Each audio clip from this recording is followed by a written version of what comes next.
కొత్త రాష్ట్రమైన తెలంగాణ అభివృద్ధిలో దూసుకుపోతోందని సీఎం రేవంత్ రెడ్డి అన్నారు. 2047కు సరికొత్త లక్ష్యాలు నిర్దేశించుకొని ముందుకు సాగుతున్నామన్నారు. 2047 నాటికి తెలంగాణ $3 ట్రిలియన్ ఎకానమీగా ఎదగాలనేదే తమ ఆశయమన్నారు. ఫ్యూచర్ సిటీలో నిర్వహిస్తున్న తెలంగాణ రైజింగ్ గ్లోబల్ సమ్మిట్ ప్రారంభోత్సవ కార్యక్రమంలో ఆయన ప్రసంగించారు. పారిశ్రామికవేత్తలు, ఆర్థికవేత్తల నుంచి ఆలోచనలు, అభిప్రాయాలు ఆహ్వానిస్తున్నట్లు చెప్పారు. కేంద్ర ప్రభుత్వం కూడా 2047 నాటికి $30 ట్రిలియన్ ఎకానమీని లక్ష్యంగా పెట్టుకుందన్నారు. దేశ జీడీపీలో తెలంగాణ వాటా 10% ఉండాలనేది తమ ఆశయమన్నారు.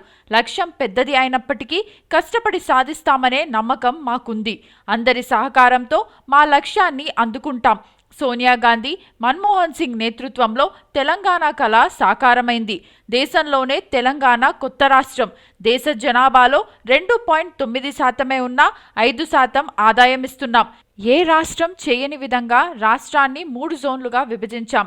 వాటిని సేవ, తయారీ, వ్యవసాయ రంగాలకు కేటాయించాం. క్యూర్, ప్యూర్, రేర్ జోన్లుగా పిలుచుకుంటున్నాం.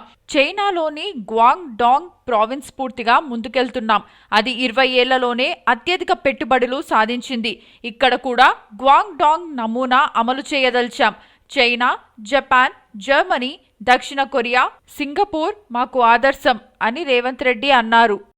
Following the Indian model of constitution making, we decided to deliberate upon our future. We asked experts to tell us what we can achieve by 2047, when India will celebrate its 100 years of independence. This is how the dream of Telangana Rising 2047 was born. In our Telangana culture, when we wanted to do something great, it is important to take blessings from our gods. Then we asked support of our people who told us their expectations, their dreams. Then we took help from our officers. Then we asked help from experts in central government, then Indian School of Business, and finally Niti Aayog. My thanks to all of them for helping create this vision document. Today, as we begin our global summit, we feel fortunate that leaders from all sectors have come here. Business, corporates, policy, diplomats, government and experts.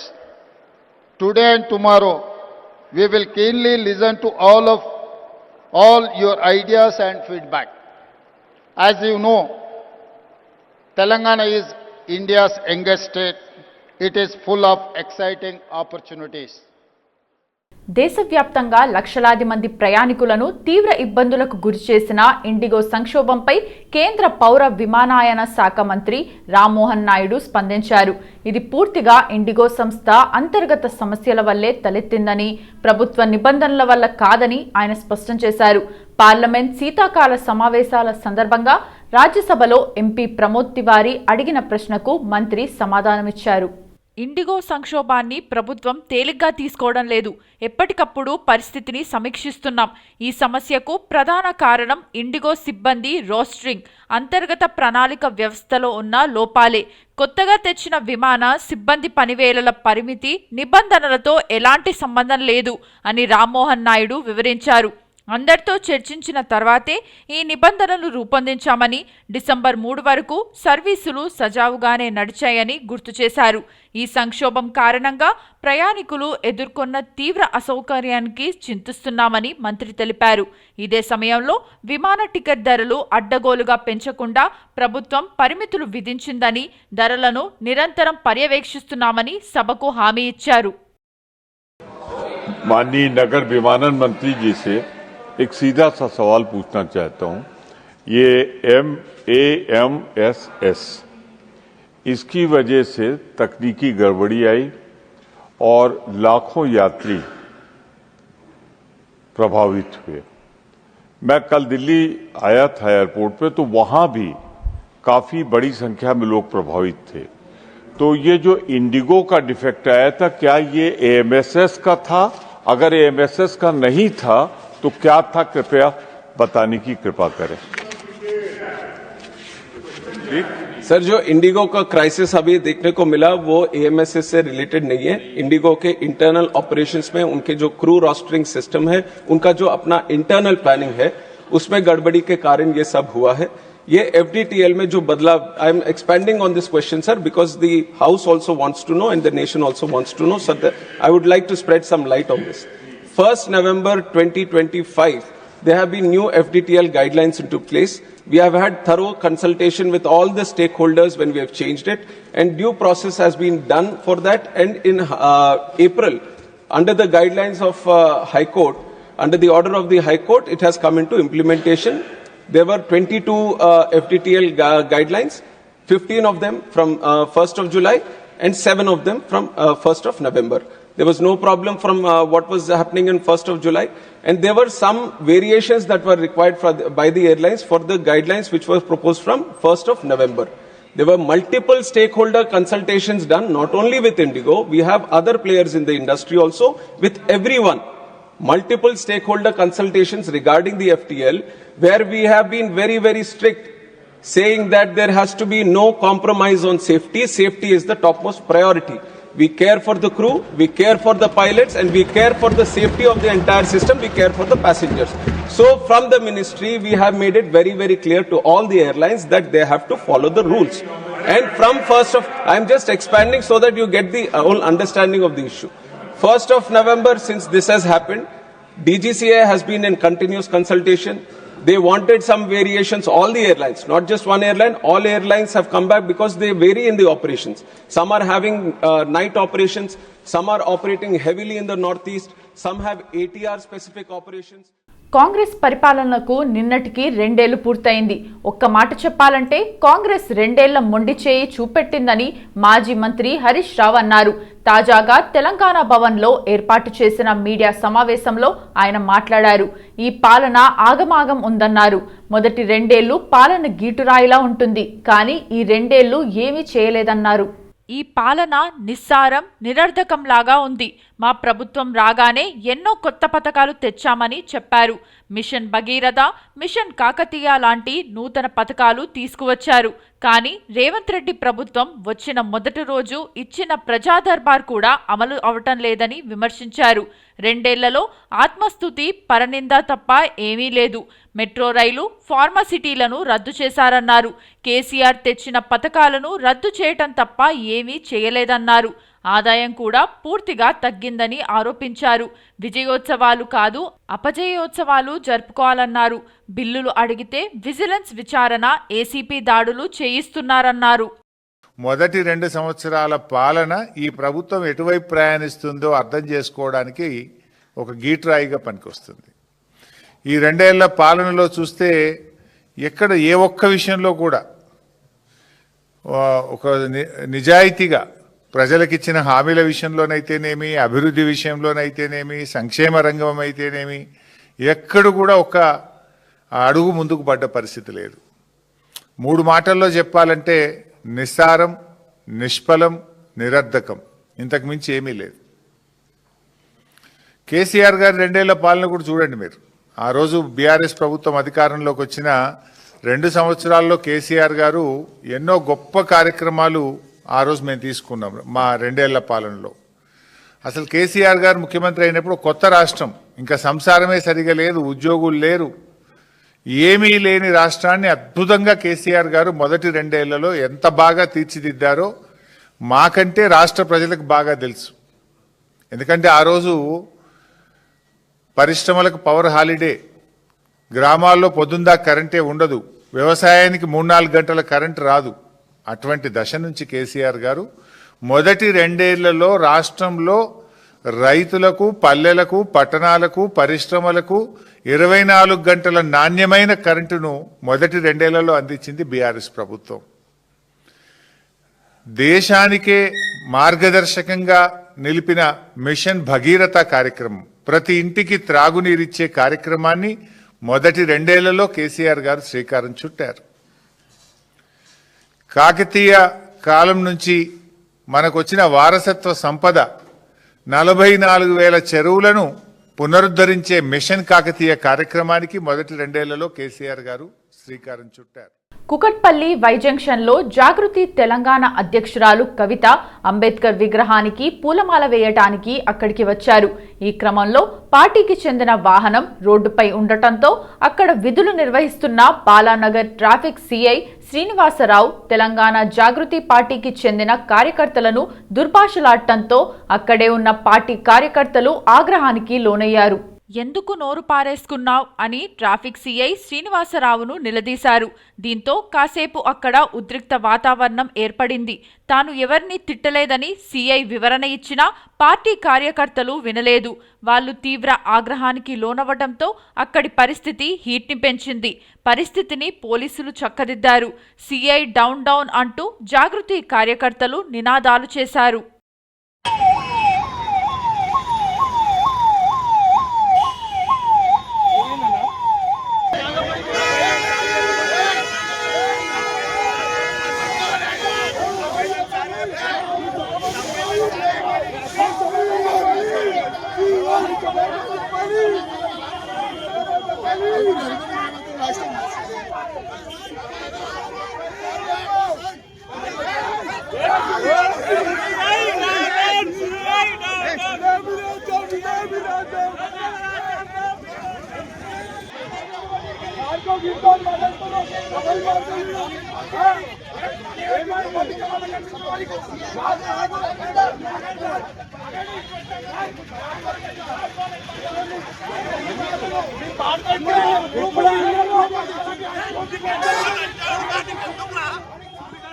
ఇందిరానగర్లో నిరుపేదలకు అండగా ఉంటానని Kukatpally MLA Madhavaram Krishnarao తెలిపారు. Balnagar division ఇందిరానగర్లో కొత్త pipeline పనులను IDPL అధికారులు అడ్డుకోవడంతో MLA ప్రత్యక్షంగా అక్కడికి చేరుకొని పనులు ఆపడాన్ని వ్యతిరేకించారు. ఇది ఐడిపిఎల్ భూమి కాదని, ఇక్కడ ఇప్పటికే డ్రైనేజ్, రోడ్లు, కరెంట్ లైన్లు ఉన్నాయని ఎత్తిచూపారు.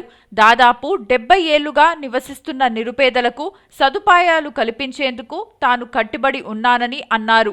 తర్వాత వాటర్ వర్క్స్ అధికారులు పనులు కొనసాగించారు.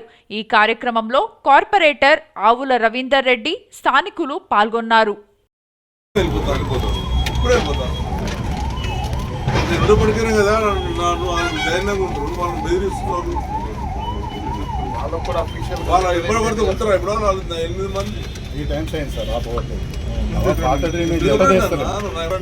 ఇళ్ళకు మురికి నీళ్ళు వచ్చేది సెప్టెంబర్లో సార్. మీకే చెడ్డ పేరు మంచిది కాదు. ఐడిపిఎల్ కాదు, ఇది కట్ట అది ఉంది, రైల్వే ట్రాక్ ఉంది. ఐడిపిఎల్ ఉంది కాదు, అది కూడా చెప్తున్నాండి. దీని మీద రైల్వే ట్రాక్ ఉంది. దీని మీద ఐడిపిఎల్ ఎట్లయితే చెప్పు, రైల్వే ట్రాక్ ఉన్నాక అక్కడ చుట్టూ రైల్వే ట్రాక్. గరీబోలే మోడించి వాళ్ళకి ఎంత ఉంటుంది? 20 గజాల జాగాలు ఉన్నారు, 15 గజాల జాగాలు ఉన్నారు. వాళ్ళు డ్రైనేజ్ ఎక్కడ పోవాలి? వాళ్ళ పరిస్థితి ఏంటి? ఆదివారం కింద మటన్ చికెన్ పెట్టుకొని తింటాడు వాడు. దీని పరిస్థితి లేదు. అందుకని ఎంబడి పైకి వేద్దాం, ఇవ్వాలి రాదు, జనాలు రాదు, మనమే పోదాం. రెండోసారి చూసినాక మేము ఏ నిర్ణయం తీసుకోండి. ఈ నెల 10వ తేదీన వార్డు 2 రసూల్పుర గన్ బజార్ కమ్యూనిటీ హాల్లో నిర్వహించనున్న కంటోన్మెంట్ వాణి కార్యక్రమానికి వచ్చే ప్రజలకు ఎటువంటి ఇబ్బంది లేకుండా చేపట్టవలసిన ఏర్పాట్లను కంటోన్మెంట్ ఎమ్మెల్యే శ్రీ గణేష్ సోమవారం స్థానిక కాంగ్రెస్ పార్టీ నాయకులతో కలిసి పరిశీలించారు. ప్రజల వినతులను రాష్ట్ర ప్రభుత్వ విభాగాలైన revenue, electricity, civil supply, police, forest department అధికారులు, కంటోన్మెంట్ బోర్డ్ సిఇఓ గారితో పాటు health, sanitation, engineering, electricity, water department అధికారులు నేరుగా స్వీకరించి త్వరగా పరిష్కారానికి కృషి చేస్తారని, ప్రజలు ప్రభుత్వ కార్యాలయాలకు తిరిగే పని లేకుండా కంటోన్మెంట్ వాణి ద్వారా వేదికను ఏర్పాటు చేస్తున్నానని, కావున నియోజకవర్గ ప్రజలు ఈ అవకాశాన్ని సద్వినియోగం చేసుకోవాలని పిలుపునిచ్చారు. కాంగ్రెస్ నాయకులందరితో ఏదైతే 10వ తారీఖు నాడు, డిసెంబర్ 10వ తారీఖు నాడు కంటోన్మెంట్ వాణి కార్యక్రమం జరుపుతున్నామో దాన్ని మొత్తం ఏ విధంగా ఏర్పాట్లు చేయాలని ఏర్పాట్లు చూసుకోవడానికి వచ్చాము. ఇక్కడ వచ్చిన ఎవరు వస్తే ఎక్కడ కూర్చోబెట్టాలి, ఎలా ఉండాలనే ప్లానింగ్ చేయడం జరిగింది. ఈ సందర్భంగా నేను కంటోన్మెంట్ ప్రజలకి, ముఖ్యంగా వార్డ్ 2, వార్డ్ 3 ప్రజలకు నాకు విజ్ఞప్తి. ఈ యొక్క కంటోన్మెంట్ వాణి కార్యక్రమం ఒక ముఖ్య ఉద్దేశం అధికారులందరూ మీ వద్దకే అనే ఉద్దేశంతో ఈ యొక్క కార్యక్రమం ఏర్పాటు చేయడం. ఇందులో కంటోన్మెంట్ బోర్డు ఆఫీషియల్స్, సిఇఓ గారు, వాటర్ డిపార్ట్మెంట్ వాళ్ళు, అక్కడ హెల్త్ డిపార్ట్మెంట్ వాళ్ళు, శానిటేషన్ డిపార్ట్మెంట్ వాళ్ళు, ఇంజనీరింగ్ డిపార్ట్మెంట్ వాళ్ళు, కంటోన్మెంట్ నుంచి వివిధ స్టేట్ నుంచి కూడా హెల్త్ డిపార్ట్మెంట్ వాళ్ళు వస్తారు, రెవెన్యూ వాళ్ళు వస్తారు, civil supply department, electricity department, అందరు డిపార్ట్మెంట్, స్టేటు సెంట్రల్ ఇద్దరు కూడా అధికారులు ఇక్కడ వచ్చి కూర్చుంటారు. మీకు ఏ సమస్య ఉన్నా అక్కడ చెప్తే వెంటనే అయ్యే సమస్యలు వెంటనే చేస్తాం. కొంచెం టైం పట్టిందే సమస్యలు ఉంటే టైం పట్టినట్టు చేస్తాం. కాబట్టి ఈ సమస్యలు ఏమున్నా, మీ అవసరాలు ఏమున్నా కూడా తెలపడానికి ఒక అవకాశం. కాబట్టి మీ ఈ యొక్క కంటోన్మెంట్ వాణి కార్యక్రమాన్ని మీ అందరూ సద్వినియోగం చేసుకోవాలని కోరుతూ, ఇది 10 డిసెంబర్ ఉదయం 11 గంటల నుంచి 2 గంటల వరకు, మధ్యాహ్నం 2 గంటల వరకు ఈ కార్యక్రమం ఉంటుంది. ఇది మీరు గన్ బజార్ కమ్యూనిటీ హాల్ అయిన రసూల్పురా వార్డ్ 2లో ఉంది. కావున ఇక్కడికి రావాలి. ఈ సమస్యలు ఏమనుంటే తెలుపుకొని అల్వాల్ ఇందిరాగాంధీ విగ్రహం చౌరస్తా వద్ద నూతనంగా ఏర్పాటు చేసిన house of mandi Arabian multi restaurant ను రిబ్బన్ కట్ చేసి ప్రారంభించిన మల్కాజ్గిరి ఎమ్మెల్యే మర్రి రాజశేఖర్ రెడ్డి, అల్వాల్ కార్పొరేటర్ శాంతి శ్రీనివాస్ రెడ్డి. ఈ సందర్భంగా నిర్వాహకులు మాట్లాడుతూ, మా రెస్టారెంట్ ని ఎమ్మెల్యే మర్రి రాజశేఖర్ రెడ్డి చేతుల మీదుగా ప్రారంభించినందుకు వారికి ప్రత్యేక ధన్యవాదాలు తెలిపారు. మా వద్ద స్వచ్ఛమైన, నాణ్యమైన వంటకాలు అందుబాటులో ఉంటాయని, అన్ని రకాల చైనీస్ వంటకాలు, తందూరీ వంటకాలు లభిస్తాయని తెలిపారు. ఈ కార్యక్రమంలో రెస్టారెంట్ నిర్వాహకులు సుశీల్ కుమార్, సందీప్, వెంకటేష్, మమత, ఇందిర, జ్యోతి మరియు స్థానిక బీఆర్ఎస్ నాయకులు ఢోలి రమేష్, పవన్, శరణ్గిరి, ప్రశాంత్ తదితరులు పాల్గొన్నారు. స్టాచ్యూ దగ్గర ది హౌస్ ఆఫ్ మండీ అని రెస్టారెంట్ ఓపెన్ చేశాము. Mandi and restaurant.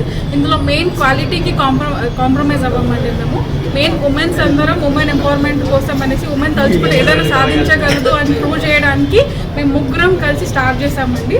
So especially ప్రతి ఒక్క ఐటమ్ మేము వెళ్ళి జాగ్రత్తగా ఎంచుకొని మరి తెస్తాము.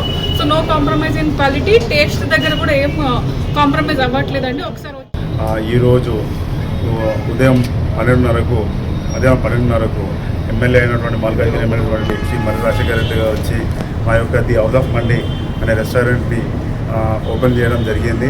అండ్ మేము ఇది ఎందుకు ఎస్టాబ్లిష్ చేసినామంటే ఉమెన్ ఎంపవర్మెంట్ని ఎంకరేజ్ చేద్దామని. ఇందులో మొత్తం ఓన్లీ లేడీసే ఉండరు, లేడీస్ సర్వీసే చేస్తారు. సో దానికోసము మాకు స్వచ్ఛమైన, నాణ్యమైన ఫుడ్ అల్వాల్ సర్కిల్ ప్రజలకు అందజేద్దామని చెప్పి ఈ హోటల్ని స్థాపించడం జరిగింది. దీనికి మీ అందరి యొక్క సహకారం కావాల్సిందిగా మేము కోరుకుంటూ ఉన్నామన్నా. ఇక్కడ ఇది Alwal IG statue back side అన్న, లూసిడ్ పైన ఫస్ట్ ఫ్లోర్లో అన్న. అంటే ఏమేమి ఐటమ్స్ ఉంటాయి అన్న? Mandi and Chinese, tandoori, Indian biryani, so A to Z and starters, platters కూడా ఉన్నాయన్న. నాణ్యమైన ఫుడ్. ఒకసారి మా హోటల్కి వచ్చి ఫుడ్ టేస్ట్ చేసిన తర్వాతనే నచ్చితేనే డబ్బులు కట్టమని నేను రిక్వెస్ట్ చేస్తున్నాను అన్న. నాచారం పారిశ్రామిక వాడలోని Shahi export private limited company ముందు మహిళా కార్మికులు పెద్ద ఎత్తున ధర్నాకు దిగారు. ఈ సందర్భంగా పలువురు మహిళా కార్మికులు మాట్లాడుతూ, గత 6 ఏళ్లుగా మేము చేస్తున్న పనికి యాజమాన్యం మాకు ఇస్తున్న జీతానికి సంబంధం లేదు అంటూ మండిపడ్డారు. యాజమాన్యం మాకు 16,000 రూపాయలు చెల్లిస్తుందని చెప్తున్నారని, కానీ మా చేతికి మాత్రం 9,000 వస్తున్నాయని పేర్కొన్నారు. మిగిలిన 6,000 రూపాయలు ఏ జేబుల్లోకి వెళ్తున్నాయో అర్థం కావటం లేదన్నారు. తక్షణమే యాజమాన్యం స్పందించి కార్మికులకు న్యాయం చేయాలని డిమాండ్ చేస్తున్నారు.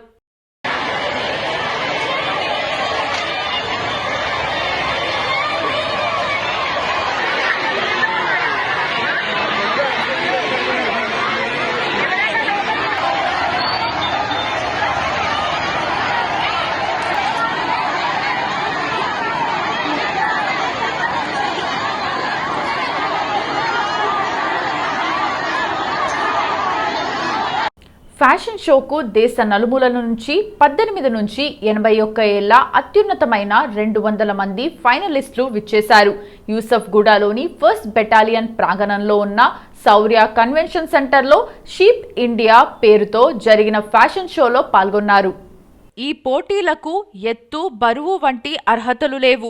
గృహిణుల నుంచి ఏరోనాటికల్ ఇంజనీర్ల వరకు, స్కూల్ టీచర్స్ నుంచి నర్సుల వరకు, ఫ్యాషన్ ఇండస్ట్రీ నుంచి కార్పొరేట్ ఐకాన్ల వరకు అందరూ ఒకే వేదికపై కలిసి వాక్ చేశారు. ఈ గ్రాండ్ గాలా ఫినాలేలో గెలుపొందిన మహారాణులను సత్కరించారు.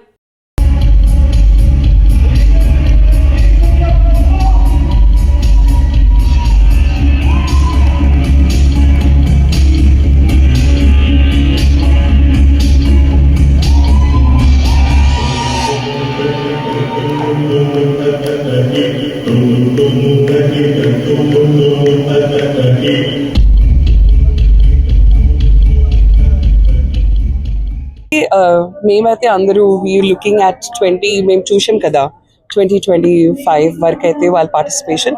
కానీ యాక్చువల్లీ అసలు ఎంత వచ్చారా అంటే 630 కని ఎక్కువ వచ్చారు. కానీ ఇది it's not a beauty pageant అని మేము చెప్పాము. అది దాని గురించి that's why it's only 25. It's because first inspirational pageant in the country, in Hyderabad. In Telanganaki, మేమైతే పైన తీసుకొని వెళ్ళాలి. యాజ్ ఇప్పుడు మీరు చూశారు 74th వరల్డ్ మిస్ వరల్డ్ అయింది. దాని తర్వాత ఇప్పుడు మాది ఏమో it's a different level. It's not about beauty. And because of the flight problem, we could not have a lot of participants, but we've been still holding the show and we had a lot of entries. And so age group is from 18 to 81. So we've got somebody as young as 18 and somebody as old as almost touching 70 walking in the rank for us. Total participants अभी हमारे पास करीबन 23 हैं. 23. మనము చూస్తున్నాం ఇప్పుడు IIT ranks, JEE ranks ఏవైతే ఉన్నాయో, neat ఏదైతే ఉందో వీటిలో విద్యామంత్రి క్లాసెస్ నుంచి అద్భుతమైన ర్యాంక్స్ వస్తున్నాయి. పైగా వాళ్ళు స్ట్రెస్ ఫ్రీ లెర్నింగ్ ప్రమోట్ చేస్తున్నారు. కావున విద్యామంత్రి క్లాసెస్ అనేవి మనకు అద్భుతమైన ఆప్షన్గా మాకు కనిపించింది. కాబట్టి విద్యామంత్రి క్లాసెస్ ఇక్కడ లాంచ్ చేయడం జరిగింది. ఈ సంవత్సరం మనము సుచిత్ర మరియు మాదాపూర్లో మనం 2 సెంటర్లు స్టార్ట్ చేస్తున్నాము. ఈ 2 సెంటర్లు అద్భుతంగా విజయం సాధించాలని కోరుకుంటున్నాము. అందుకే అందరూ సపోర్ట్ చేయాలని